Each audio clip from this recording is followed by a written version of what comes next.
Hi there. So in this lesson, we're going to talk about front matter. Now, front matter refers to the information provided in the first few pages of your book, and it could include a title page, copyright page, dedication page, table of contents, foreword, preface, introduction, or prologue. You probably won't include all of this type of front matter in your book, but I just want to go through the terms so you're familiar with them, and then you'll use them as appropriate for your book. Now, the title and the copyright page are almost always necessary. The remaining types of pages are totally optional.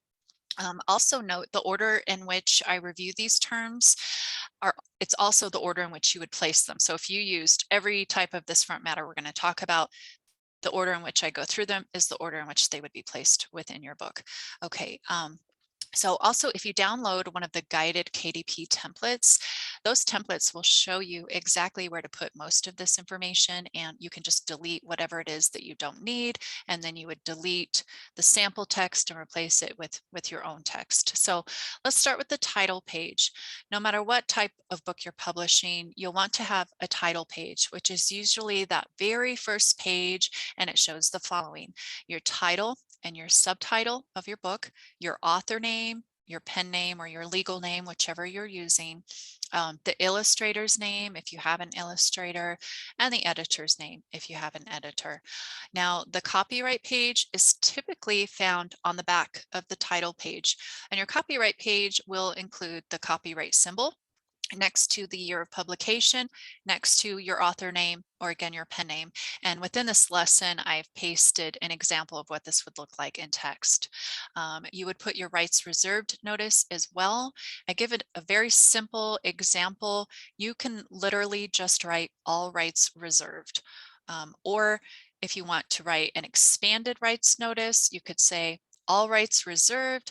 No part of this book may be reproduced in any form, by any means, without explicit permission, written permission from the author.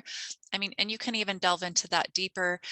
You can look to the copyright page of some of your own books to get ideas. Just pull some books off of your shelves and look at the front matter, look at the title page, look at the back, and look at the copyright page, and just see how they've worded it. Again, the simple rights notice is good enough, all rights reserved, but you can make that notice as detailed and elaborate as you please. Now, traditionally published books will also include the ISBN number on this page, and the ISBN stands for the International Standard Book Number, and it's used to differentiate your book from every other book on the market. Publishers, libraries, book retailers, and so forth use your ISBN to locate and order and sell your books.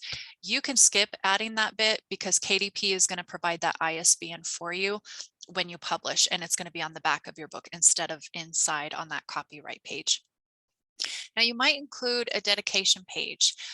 If you decide to dedicate your books to someone, you would do this on the page following the copyright page. It can be as short as a sentence, but I wouldn't think it would be any longer than a paragraph. Keep it short and sweet. Then you would have, if your book has a table of contents, your table of contents. If you're publishing a novel or a nonfiction book of some sort, you can just use the chapter titles or the main topics in your table of contents. If you're publishing a children's book, something along those lines, or a coloring book, a table of contents is probably not going to be necessary. You may have a foreword in your book. If you choose to include a foreword in your book, this bit will be written by someone else who knows you or is familiar with your book and has read your book. This person will discuss your book and why it's an important text. He or she will talk about you and his or her connection to you as well. The foreword is not intended to act as a summary, but rather to introduce your book to readers and reassure them that they have like something really special in store for them. I had the honor recently in this last year of being asked to write a foreword for a book written by Dr. Kak Young. She's an author and producer from Hollywood. She found my How to Be a Fairy poster on Pinterest, and she reached out to me and asked if I would write the foreword to her fairy book called Living the Fairy Life. She emailed me, asked if I would write the foreword. She sent me her manuscript. I read her book. Of course, I was honored to do this. She's a super prolific and well-known author. And it was just a really great great opportunity for me to gain credibility as an author, also by contributing to her book. Now, I had never written a foreword before. I went online and I read lots of examples of forewords before I had a basic understanding of how one should be written. In fact, the first draft I submitted to her, even after reading through these examples, was returned to me because I was basically just summarizing her book, and she made it clear a foreword is not a summary. So I kind of had to go back and do a little more research, look through some more samples. I rewrote the foreword, and then I nailed it on the second draft. And I'm going to include a copy of what I wrote for her in a PDF here within the lesson, so you have an idea of what a foreword might look like, so that if you ever have the opportunity to write a foreword for someone else's book, and you should do that, you know how to structure one. Or if you're going to ask someone to write a foreword for your book, you'll have a better understanding of exactly what you're looking for and what you're asking for. So there's a sample PDF attached in this lesson if you want to look over that. Now, a preface, if you're writing a nonfiction book, you may want to include a preface in your front matter. A preface is a page or two written by you, the author, and it reads like a short essay. Within the preface, you might introduce yourself, share a bit about yourself and your background and your credentials, and explain how your background and credentials relate to your book. You might elaborate on why you wrote the book, why it's important, and your hope for its message.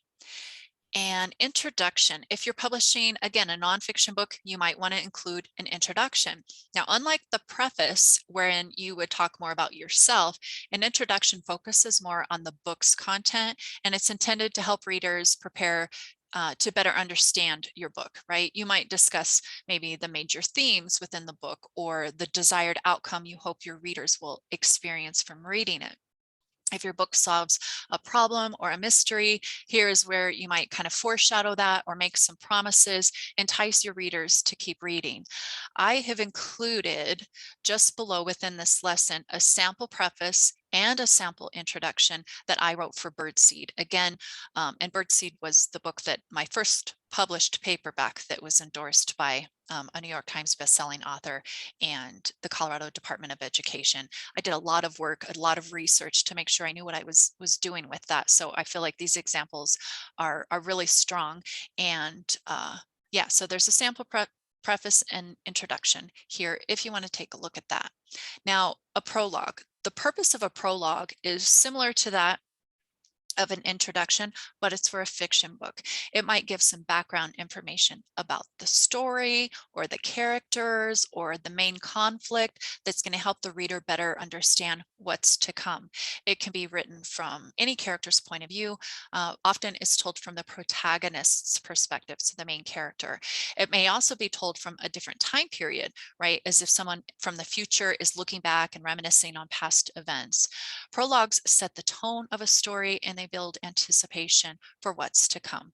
So that's just a brief overview of some of the front matter you may or may not include. Again, really the only thing that's super necessary is that title page and the copyright page. Everything else is optional. So I hope that helps, and I'll see you in the next lesson.